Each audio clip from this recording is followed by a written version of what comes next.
In this video, we'll be discussing section 1.2 from P3, which starts on page 5. Okay, and in this section, we'll be discussing improper algebraic fractions. Okay.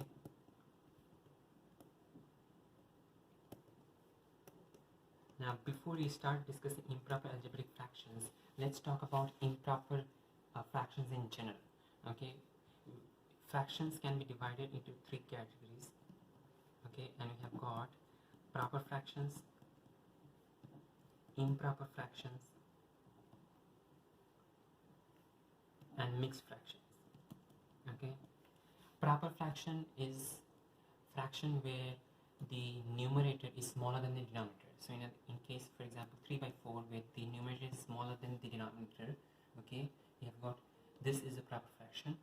Okay, 5 by 7 is also a proper fraction because the numerator is smaller than the denominator.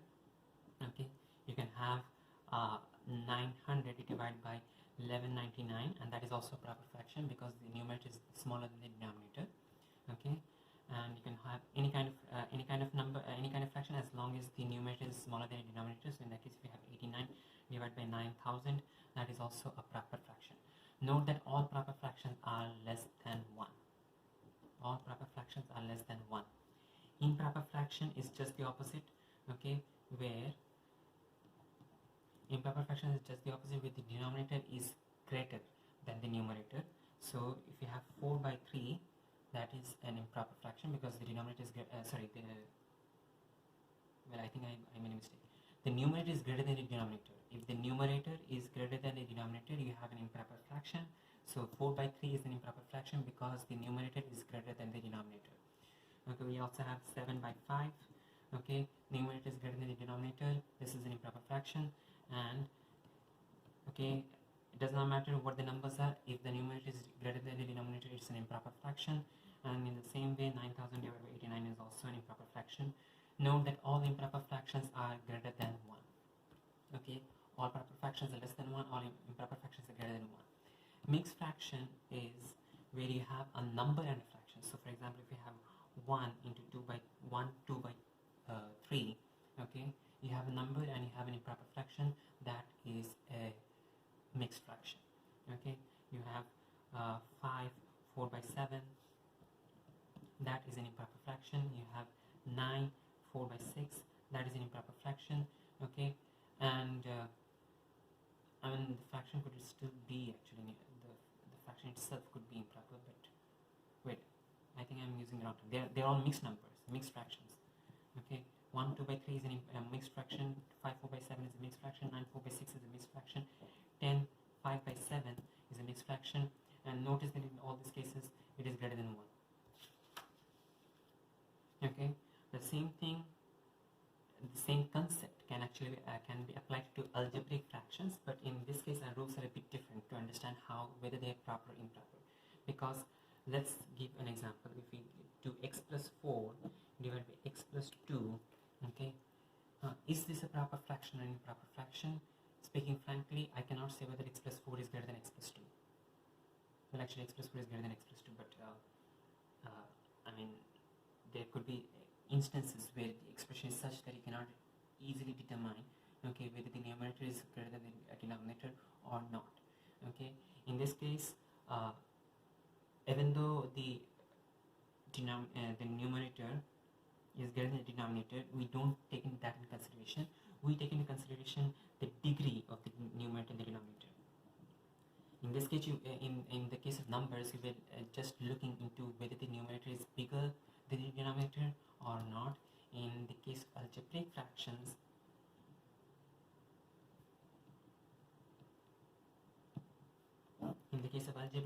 we look into the degree of the numerator and the denominator.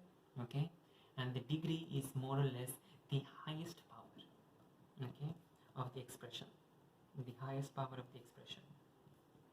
Okay,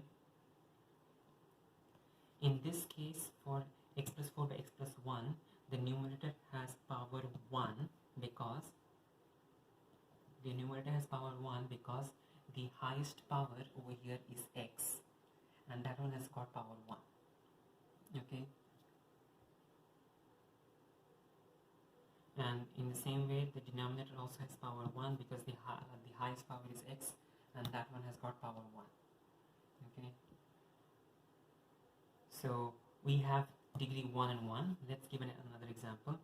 X plus 4 divided by x square plus 6x plus 8. Okay, in this case the numerator has power 1.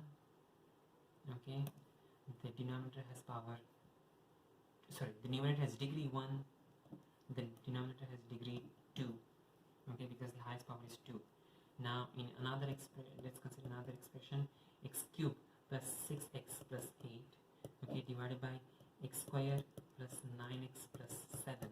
Okay, in this case the denominator has power 3, the numerator has power 3, the denominator has power 2. Okay, now once you find the degree, you can easily determine whether it is proper or improper. For proper fractions,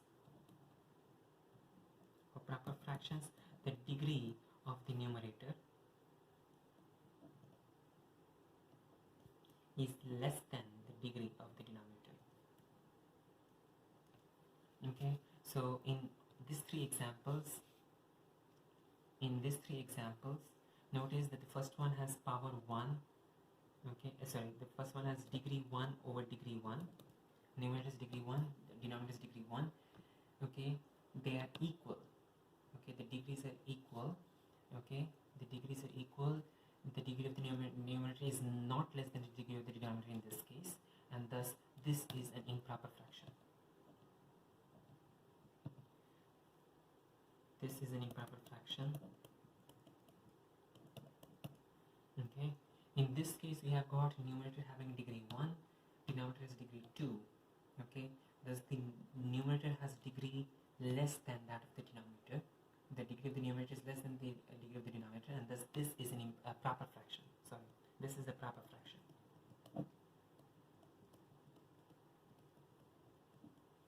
In this case, it's easy to observe that the numerator has degree 3, which is greater than the degree of the denominator, which is degree 2. So this is obviously an improper fraction.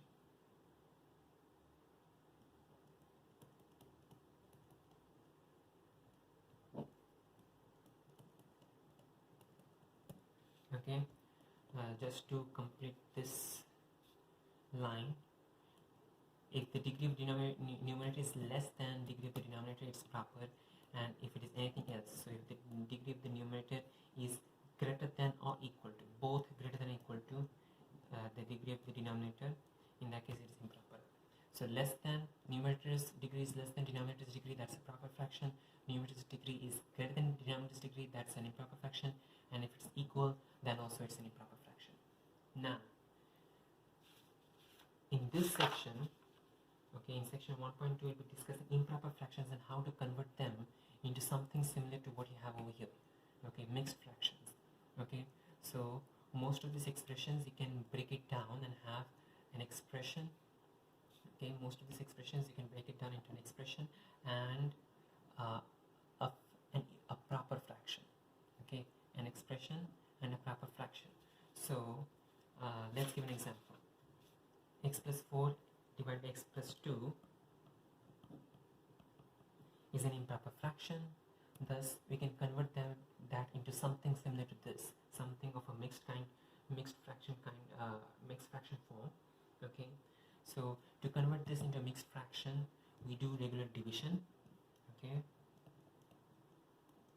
and this was there in P2, so this should be not anything new, okay, to discuss. Okay, so we have x plus 4 by x plus 2. To do a mixed fraction, to convert this into mixed fraction, we do regular division. Okay, x plus 4 divided by x plus 2. You have x here, you have x here. X goes 1 times into x, so you put 1. Okay, x goes 1 times into x, you put 1, and then multiply the entire expression. X plus 2 into 1 is equal to x plus 2. Subtract the entire expression. X minus x is equal to 0. 4 minus 2. Make sure that even though this is a plus 2, but you have have a minus here. 4 minus 2 is equal to 2. Okay, so you have 2. Now notice that x cannot go into 2, thus this is the end of the division. Okay, so this, so x plus 4 by x plus 2 can now be written as your entire expression, the expression that you're looking for. In this case is 1. We put a plus, the remainder is 2, so that comes to the top, and then the fraction remains the same, and the denominator remains the same. Again, once more, you have a fraction, you do division. Okay, you have the you do this division procedure that was taught in P2. Okay, and you find the quotient, you find the remainder. The quotient is your whole expression, and the remainder goes to the numerator, and the denominator remains the same as it was before. Just to make sure that this expression is correct, you can check to see whether this expression can convert back into this expression. 1 plus 2 by x plus 2, okay, you can convert this into, okay, if you want to add this two numbers, okay, two expressions, in that case we need to make sure that the denominator is the same for both the expressions. Okay, so the second expression does not change because it's already x plus 2, 2 into 2 by x plus 2. The first expression, we are multiplying the denominator by x plus 2, we are multiplying also the numerator by x plus 2. Okay, so we have x plus 2 here. Okay, now if you add both the expressions, you notice that it is x plus 2 plus 2, which is x plus 4, or in other words, we come back to our first answer. So this is the correct answer to this question. Okay, this is the mixed fraction form of the improper fraction. This was the improper fraction. This is your mixed fraction. Okay, now let's do another example. The example that we had over here. Okay, x cubed plus 6x plus 8 divided by x squared plus 9x plus 7. We can do the same thing for this expression here. X cubed plus 6x plus 8 divided by x squared plus 9x plus 7. Okay, this is equal to something. Now to find out what the something is, we divide using the same procedure that we learned in P2. So x squared plus 9x plus 7. Okay, the first term of the dividend is x cubed. The first term of the divisor is x squared.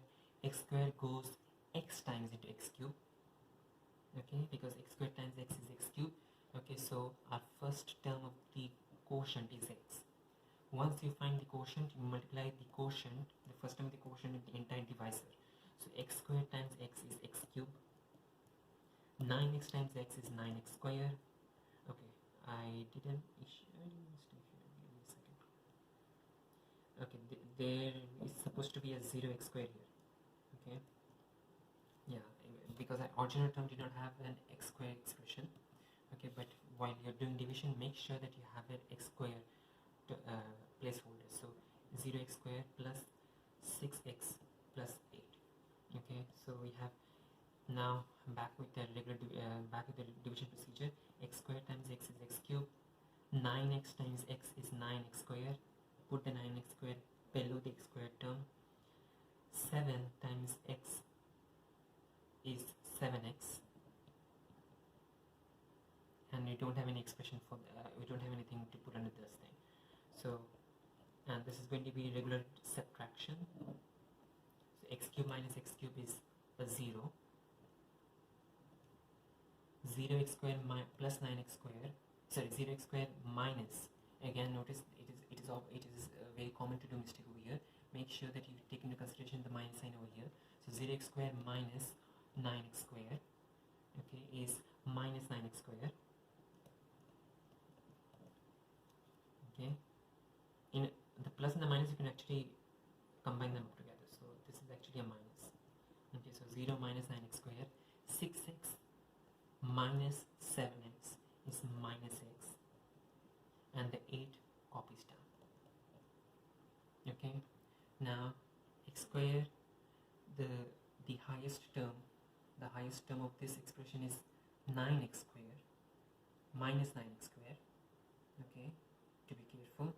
The highest term of this expression is minus 9x squared. The highest term of the divisor is x squared. Okay, thus x square goes minus 9 times into minus 9x square. So we have a minus 9 now. That's the second part of the quotient. Minus 9, multiply the entire thing with the divisor over here, minus 9 times x squared plus 9x plus 7. You get minus 9x square. Minus 9 times 9x is minus 81x. And minus 9 times 7 is minus 63. Okay.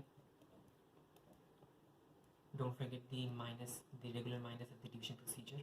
Okay, just the one that you had over here, the regular minus of the division procedure should not be forgotten. Okay, so minus 9x square minus of minus, which is in other words plus, minus 9x square plus 9x square is a 0. Minus x minus of minus, which is plus 81x, minus x plus 81x is plus 80x. Plus 8 minus of minus 63 is plus 8 plus 63, which is plus 71. Okay, so we done the second stage of the division procedure. Do we do another stage? Let's notice that we have an x term over here, 80x. Our highest term over here is x squared. X squared cannot go into 80x, thus this is the end of a division procedure. Now, in the same way for the previous example, we wrote the quotient and then the remainder on top of the denominator. We do the same thing over here. The quotient is x minus 9. The remainder is 80x plus 71. And the denominator just copies down. That's your final answer to this question. Okay.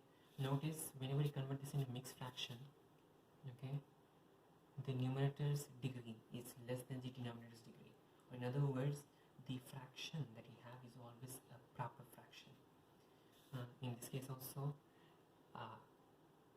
this was an improper fraction because the degree over here was 3, the degree over here was 2, so the degree of the numerator is greater than the degree of the denominator. But once you convert it into mixed fraction, now the degree of the numerator is 1, the degree of the denominator is 2. Okay, the degree of the numerator is less than the degree of the denominator, and thus this is a proper fraction. Okay, so the procedure that was shown over here, we showed two examples, for one for this and one for this, is using division. Okay, but we can also do this entire procedure using coefficient comparison.